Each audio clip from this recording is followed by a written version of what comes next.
But we begin tonight with breaking news out of Warwick. State police and FBI agents searched a home today in Warwick's Gaspee Point neighborhood as part of an ongoing anti-terror investigation. And the Target 12 investigators have learned it's connected to a man who was under 24-hour terror surveillance when he was shot and killed by police in Boston this morning. Target 12 investigator Tim White joins us live from Warwick now with the breaking details. A neighbor tells me state police and black SUVs swarmed this neighborhood around 9 o'clock this morning. And as a matter of fact, just moments ago, 3 cars with people wearing FBI jackets went right down this road and into this neighborhood. As you can see, there are still 2 state police cruisers that are blocking this neighborhood off. And if I could paint a picture for you, it's sort of a U-shaped neighborhood. And again, we have 2 other cruisers on the other side. You can't come and go through this neighborhood unless you live here or obviously if you're wearing a badge or you're a federal agent. Now, the police chief for the Warwick Police Department tells me he confirms this is a state police FBI operation, and the Target 12 investigators have confirmed that this investigation is being conducted by the Joint Terrorism Task Force. The Target 12 investigators have learned state and federal authorities have searched a home in Warwick as part of a terrorism investigation. For hours, state police cruisers at both ends of Aspinet Drive in Warwick blocked the neighborhood off. It is unclear which house is the target of the investigation. Both the state police and FBI declined to comment. But a spokesperson for the FBI says there is no threat to public safety. We've learned the scene in Warwick is related to the shooting death of a Boston man being watched by the Joint Terrorism Task Force. We believed he was a threat. He was someone we were watching for quite a time. You know, constant dialogue between us and the FBI. And so the level of alarm brought us to question him today. I don't think anyone expected the reaction we were going to get out of him.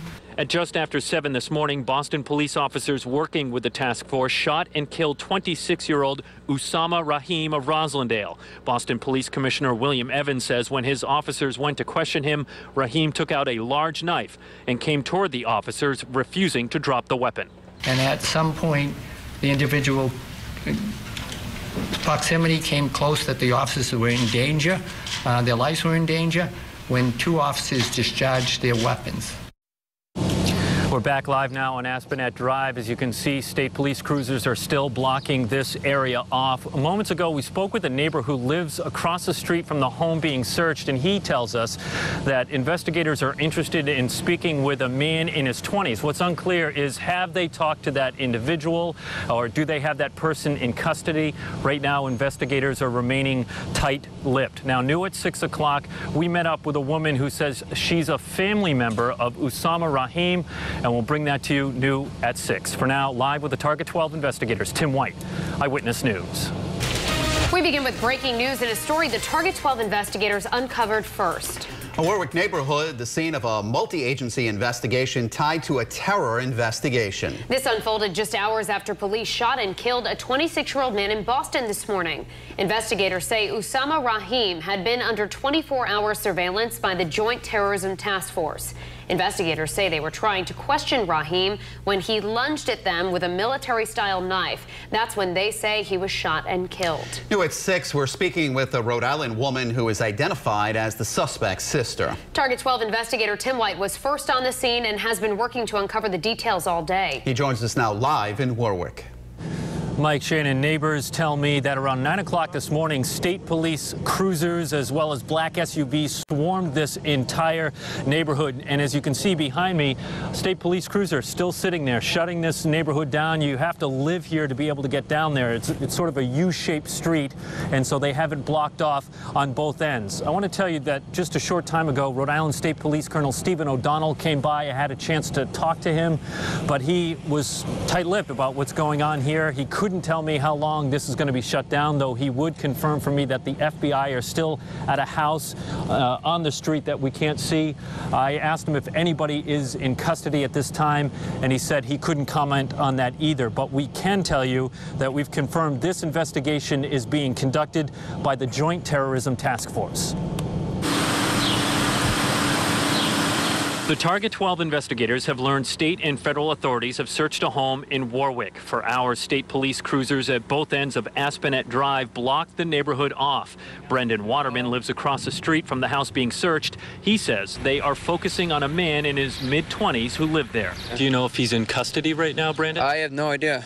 I would believe they're looking for him since they were asking us to show us where it was, and they kind of looked around for a little bit. Both the state police and FBI declined to comment, but a spokesperson for the FBI says there is no threat to public safety. It's because cars all lined up and down the streets. You have to, in order to get down the street, you have to show your ID and stuff. So that's how I got in. The investigation in Warwick burst on the scene at the same time as an investigation into the police shooting death of a Boston man, Usama Rahim, being watched by the Joint Terrorism Task Force.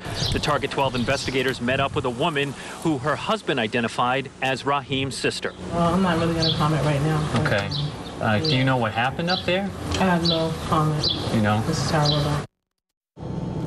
Back live now on Aspinet Drive in Warwick. As you can see, the state police still have a presence here. You can only come and go in this neighborhood if you live here. Now, I can tell you that the woman we spoke to in Providence that you just saw there, her husband tells me that they learned about the shooting of Usama Rahim by watching the news. Mike, Shannon? Tim, you know you've been on the scene for much of the day and you've seen how it's evolved. What can you tell us about what you've been able to learn about the person investigators are actually looking to talk to? Right. Well, throughout the day, you know, the state police cruisers have been here, but we've seen it escalate a little bit over the past couple of hours. Just a short time ago, a car went by that had some people wearing FBI jackets. So we know they're down there. We know the scene is still active. As far as the individual that we've been told they're interested in questioning, I have to stress that no one from law enforcement is telling us anything about that. We're only hearing about him from neighbors, and they tell us again that that person is in their 20s, and they also tell us that when the FBI, when the state police arrived here on the scene, that person was in the house. But again, the state police colonel can't confirm if they've taken anybody into custody at this time. We'll stay on this developing story. My colleague Perry Russum is on scene. He'll have the latest for you at 10 and 11 on Eyewitness News. Live with the Target 12 investigators, Tim White, Eyewitness News. All right, Tim, thank you. And count on Eyewitness News for continuing coverage of the story we broke first on WPRI.com. A multi-agency investigation in Warwick tied to a terror probe. We'll have another report live from the neighborhood on Eyewitness News at 6:30 over on Fox Providence.